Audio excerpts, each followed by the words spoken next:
کیسے محسن کو بچاؤں، سانس سینے میں رکی ہے،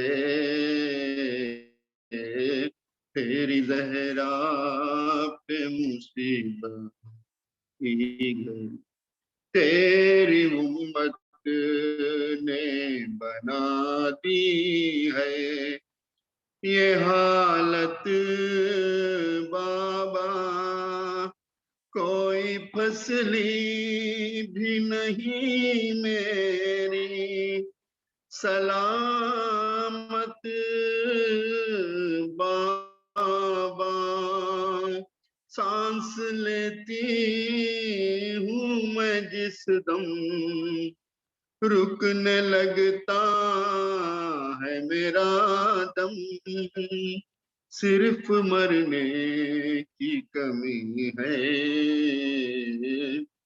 ہاتھ میں کس کے میرا ہاتھ دیا تھا تم نے، کہہ کے من کن تو جسے مولا کہا تھا تم نے، میں نے ہر موڑ پہ بابا ساتھ اس کا ہے نبھایا، ہاں میرا جرم یہی ہے، کبھی دربار میں پیشی کو بلاتے ہیں ہمیں، کبھی دروازے پہ آ کے ستاتے ہیں ہمیں، میرے یہ پھول سے بچے پوچھتے ہیں یہی تجھ سے، کیا خطا ہم سے ہوئی ہے، تیری زہرا پہ مصیبت، شرم آتی ہے بھلا تم کو بتاؤں کیسے، یہ تماچوں کے نشان تم کو دکھاؤں کیسے، تم نہ پہچان سکو گے، دیکھ کے مجھ کو کہو گے کیا میری ساتھ یہی ہے، تیری زہرا پہ مصیبت، گزری 18 برس میں وہ مجھ پر بابا، سینے میرا لگتا ہے فضا کے برابر بابا، خود گواہی تمہیں دیں گے میرے بالوں کی سفیدی، وہ جوان مجھ پہ بری ہے، تیری زہرا پہ مصیبت کی ہے، صلوات محمد۔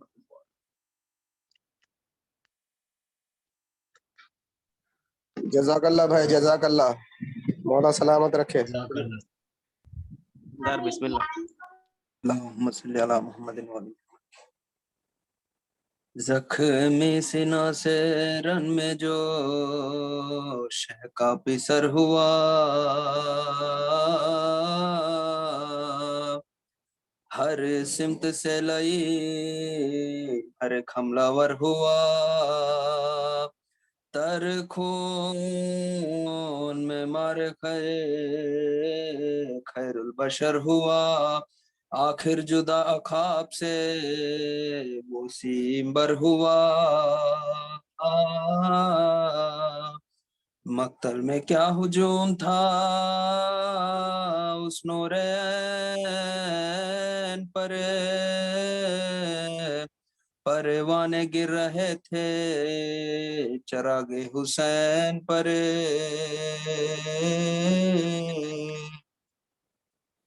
آؤں کدھر کو اے علی اکبر جواب دو چلا رہی ہے دیوڑی پر مادر جواب دو اکبر برائے خالق اکبر جواب دو بیٹا جواب دو میرے دل پر جواب دو گرتے ہیں ہم ثواب کا ہاتھوں کے سامنے بیٹا ضعیف باپ کے بازو کو تھام لو بیٹا ضعیف باپ کے بازو کو تھام لو لاشے پسر کو ڈھونڈتے تھے شاہ بہروبر سر پیٹنے کی جاہ کے ہنستے تھے اہل شر کہتا تھا شمر اے پسر سید البشر کس کو حضور ڈھونڈتے ہیں مر گیا پسر خود ڈھونڈ لیجئے جسد پاش پاش کو بتلائیں گے نہ ہم علی اکبر کی لاش کو گھوڑے نے ہنہنا کے سوئے دشت کی نظر یعنی کہ لاش آپ کے پیارے کی ہے ادھر جاتا تھا آگے آگے وہ تازی بچش میں تر گھوڑے کے پیچھے جاتے تھے حضرت برہنہ سر جنگل میں لاشے پسر نوجوان ملا وہ مہلک ہاں ملا پر مگر نیم جا ملا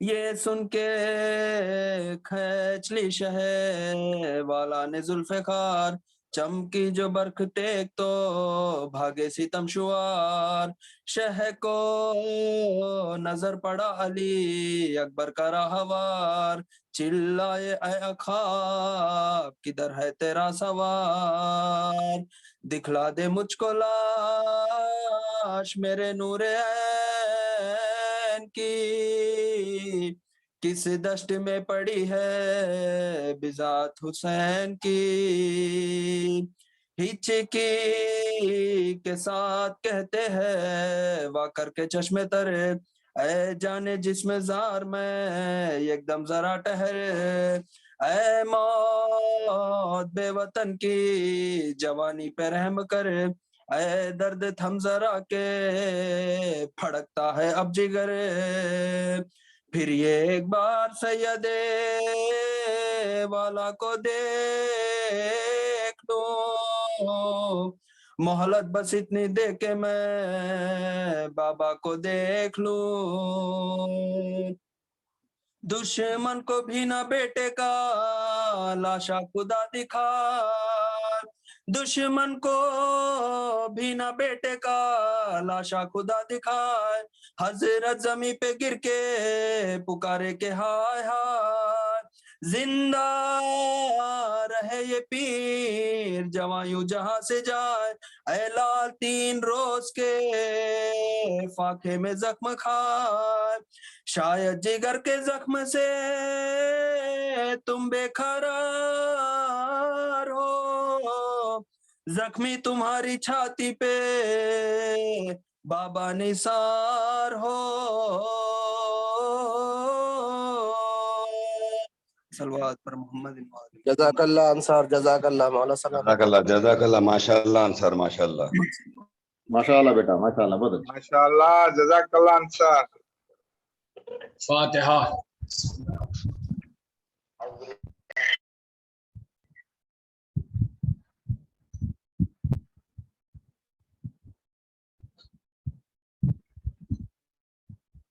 آپ حضرات ایک مرتبہ سورہ حمد اور 3 مرتبہ سورہ اخلاص کی تلاوت فرما کر مرحوم اقبال حسین ابن نصیر حسین، مرحومہ ہاشمی بیگم بنت تراب علی کو احسان فرمائیں.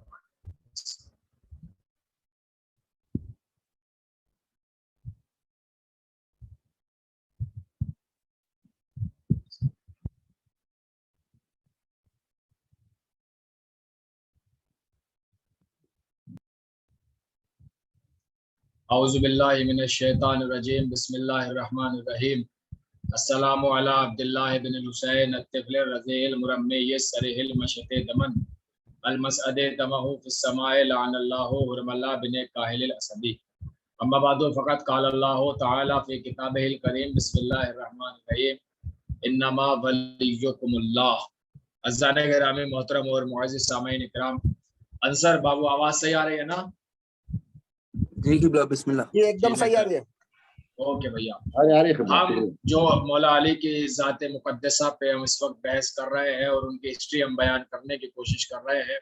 ہم نے ان کے ولادت سے لے کے ذوالشیرہ تک کے جو چند اہم رول تھے ان پہ بھی توجہ کی، اور ذوالشیرہ سے لے کے ہجرت تک وہ جو سینہ سپر اور شیب ابی طالب میں بستر بدل بدل کے نبوت کے بستر پہ سو کے اپنی جان جوخم میں ڈال کے ذات نبوت کو بچایا، اس پر بھی بحث و مباحثہ کیا.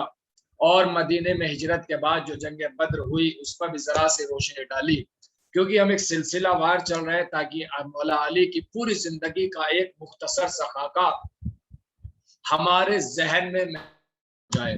جنگ بدر کے بعد جو جنگ بدر میں شکست کھائے ہوئے تھے، جنگ بدر میں ٹوٹے ہوئے تھے، جنگ بدر میں ہارے ہوئے تھے، وہ خاموش نہیں بیٹھے.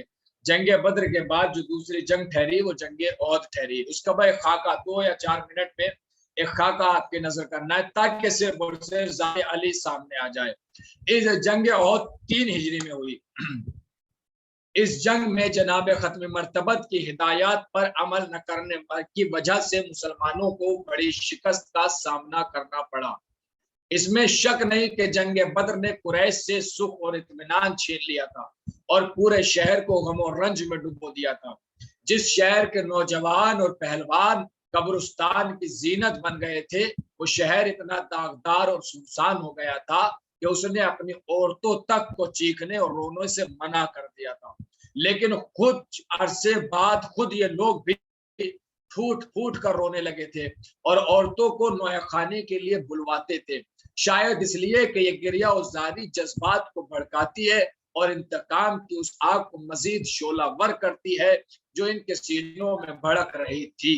ساتھ ساتھ یہ لوگ جنگ کی تیاریوں میں مصروف تھے، لہٰذا 1 سال کی بھرپور تیاری کے بعد انہوں نے یہودیوں کو اپنا ہم پیمان بنایا، اسلام دشمنوں کو یکجا کیا اور آس پاس کے تمام قبیلوں کو ساتھ ملا کر مدینے پر چڑھائی کا پروگرام بنایا.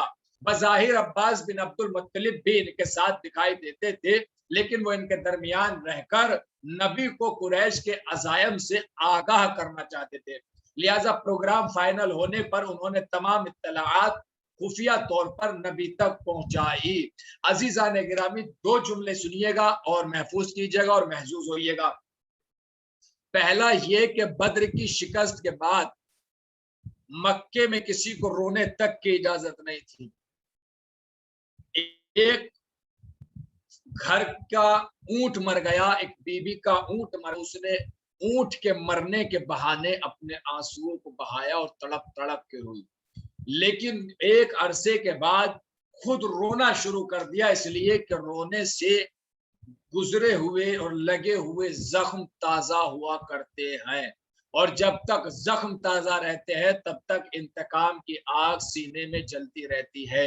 یہ ملا ہے، دشمنوں نے یہ کر کے بتایا ہے کہ ہاں ایسا ہوتا ہے کہ اگر انسان روتا رہے تو اپنے لگے ہوئے زخم کو بھولتا نہیں ہے اور انتقام کے لیے آمادہ اور تیار رہتا ہے۔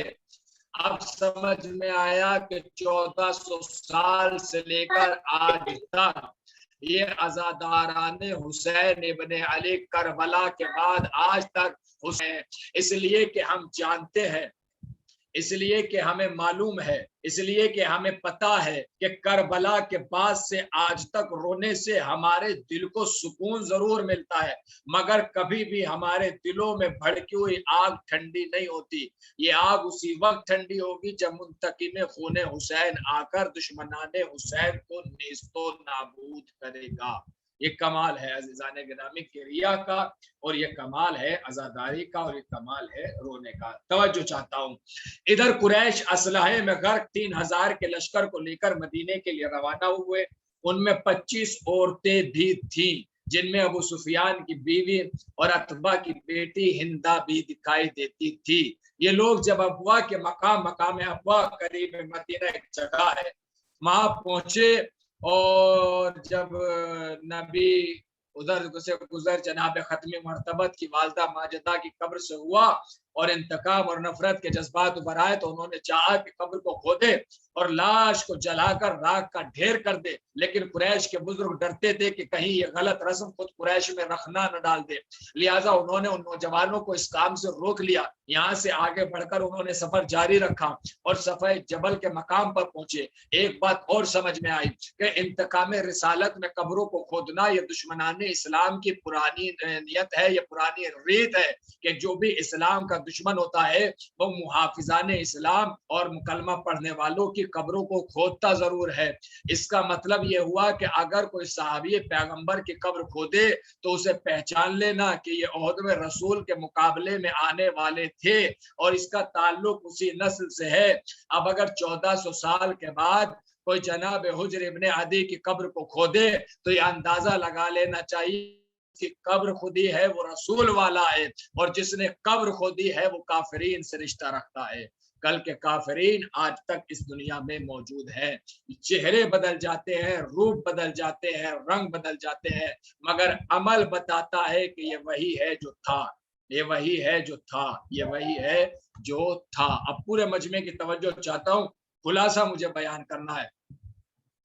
خلاصہ کچھ اس طریقے سے ہے، پورے مجمع کی توجہ۔ جب یہ لوگ سامنے آ گئے وادی ابوا میں، اور جب وادی ابوا میں آنے کے بعد نتیجتاً نبی نے انہیں 700 اصحاب پر اکتفا کیا۔ 700 لوگ تھے نبی کے ساتھ، صرف اور صرف 700 لوگ۔ 1000 لوگ اس لیے کہے جاتے ہیں کہ 300 لوگ آس پاس کے قریب آ گئے تھے، ان میں سے بھی کچھ لوگ اس درے پر کھڑے ہو گئے تھے جو 2 پہاڑوں کے درمیان تھا۔ وہ ایسا راستہ تھا کہ ادھر سے اگر کوئی آ جائے تو مسلمانوں کی پشت پر نکلتا ہے، اور اگر مسلمانوں کی پشت پہ حملہ ہوا تو پھر مسلمانوں کو کوئی بچا نہیں سکتا۔ لہٰذا وہاں پر 200 یا 50 سے لے کر 200 تک کی روایت ہے کہ نبی نے تیر انداز 50 تیر انداز اس درے پر نصب کیے اور کھڑا کیا، اور انہیں سختی سے ہدایت کر دی کہ اگر کفار حملہ کرے تو انہیں تیر باران کر کے، لیکن مسلمانوں کے جنگ جیتنے کی صورت میں بھی مورچے کو خالی نہ کرنا۔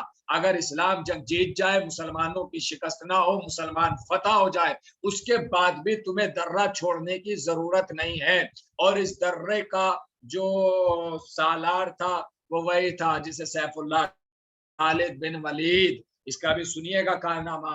ادھر قریش نے اپنا پرچم بنی عبدالدار کے خاندان کو سونپا، اور ان کے درمیان سے طلحہ بن طلحہ نامی پہلوان کو آگے بڑھا کر اپنا مد مقابل طلب کیا۔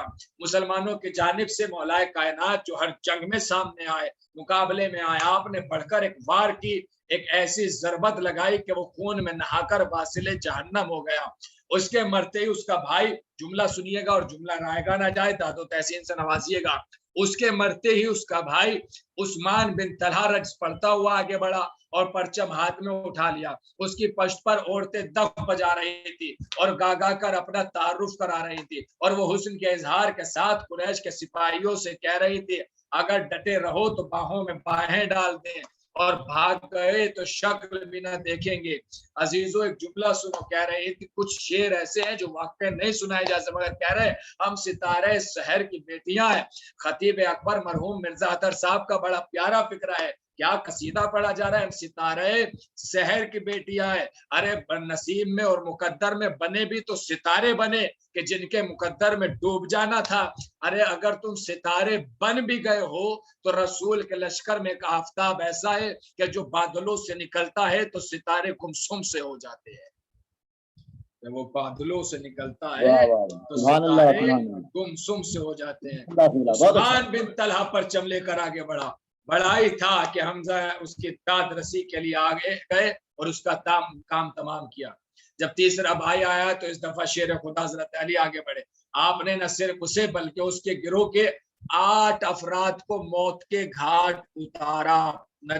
مجمع کی توجہ, امام جعفر صادق علیہ السلام سے یا علی, امام سے روایت ہے کہ پرچم اٹھانے والے گروہ میں بنی عبدالدار کے خاندان کے 9 افراد تھے جنہیں صرف علی نے کفر کردار تک پہنچایا. پہلا علم اٹھا کے آیا, علی نے مارا. دوسرا علم اٹھا کے آیا, علی نے مارا واصل جہنم. تیسرا علم اٹھا کے آیا, علی نے مارا واصل جہنم. میں بارگاہ امامت میں عالم تصور میں پہنچ گیا اور میں نے پوچھا یا علی اور بھی لشکر والے ہیں, آپ انہیں مارے. آپ بار بار علی آپ جو ہے اسے ہی مار رہے ہیں جو علم اٹھا رہا ہے. پہلے نے علم اٹھایا, آپ نے اسے مارا, سلامت رہے آپ سب لوگ. دوسرے نے علم اٹھایا, آپ نے اسے مارا. تیسرے نے علم اٹھایا, آپ نے اسے مارا. یہ بار بار علم اٹھانے والے ہی کو کیوں مار رہے ہیں؟ تو علی نے پلٹ کے جواب دیا, ارے یہ علم ہے اور علم کا کافروں سے کوئی رابطہ نہیں ہے. جی یہ علم ہے, علم کا کافروں سے کوئی رابطہ نہیں ہے. لہذا آتے رہے, چاہے وہ کل کا کافر ہو یا آج کا کافر ہو, علم سے کافرین کا کوئی رشتہ نہیں. زیادہ تر روایتوں میں یہ ہے کہ جب اس گروہ کے تمام افراد مارے گئے تو جو بھی اس جھنڈے کو اٹھانے کی غلطی کرتا ذوالفقار کی زد میں آ جاتا. یہ سلسلہ اس حد تک جاری رہا کہ کسی میں اس گرے ہوئے پرچم کو اٹھانے کی جرت نہ رہی. خوف و ہراس پورے لشکر پہ چھا گیا اور قریش کی عورتیں بھی مسلمان فوجوں کی دسترس میں آ گئیں. البتہ انہوں نے صنف نازک پر ہاتھ اٹھانا مناسب نہ سمجھا. یہ ہے اسلام, یہ ہے شریعت, یہ ہے دین, یہ ہے مذہب. دیکھیں 2 اسلام ہے, ایک رسول کا اور ایک یزید کا. خیر اس موضوع پہ بات کرنا نہیں ہے اس وقت, مگر دیکھیں آپ کہ لشکر اسلام اس قدر فتح یاب ہو گیا تھا کہ جو خاتون دشمنوں کی صفوں میں تھی وہ تک ان کے دسترس میں آ گئیں. وہ چاہتے تو انہیں قیدی بناتے, وہ چاہتے تو انہیں قتل کرتے, وہ چاہتے تو انہیں کنیزیں بنا لیتے, مگر یہ اسلام تھا, یہ شریعت محمدی تھی, یہ دین تھا کہ جس نے دشمنوں کی عورتوں تک کے ساتھ حسن اخلاق سے پیش آئے. یہ شریعت تھی. نہج البلاغہ کی شرح میں واقعی کے یہ کلمات نقل کیے گئے ہیں کہ وہ کامیابی جو خداوند عالم نے احد کی جنگ میں مسلمانوں کو عطا کی تھی شاید وہ کسی اور جنگ میں انہیں نصیب نہ ہوتی, لیکن بدقسمتی سے انہوں نے رسول کے احکام کی خلاف ورزی کی اور مال غنیمت کی طرف لپک گئے. بات مکمل ہو رہی ہے بہت جلدی. ادھر ان تیر اندازوں نے جب قریش کے سپاہیوں کو فرار ہوتے ہوئے دیکھا اور اپنے بھائیوں کو مال غنیمت کی طرف دوڑتے دیکھا تو انہوں نے بھی خلاف ورزی کا سلسلہ جاری رکھا اور مورچے خالی کر دیے, اور 8-9 افراد کے علاوہ وہاں کوئی باقی نہ بچا, جس کی وجہ سے پھر نتیجہ یہ نکلا کہ دشمن اسلام پر حاوی ہو گیا.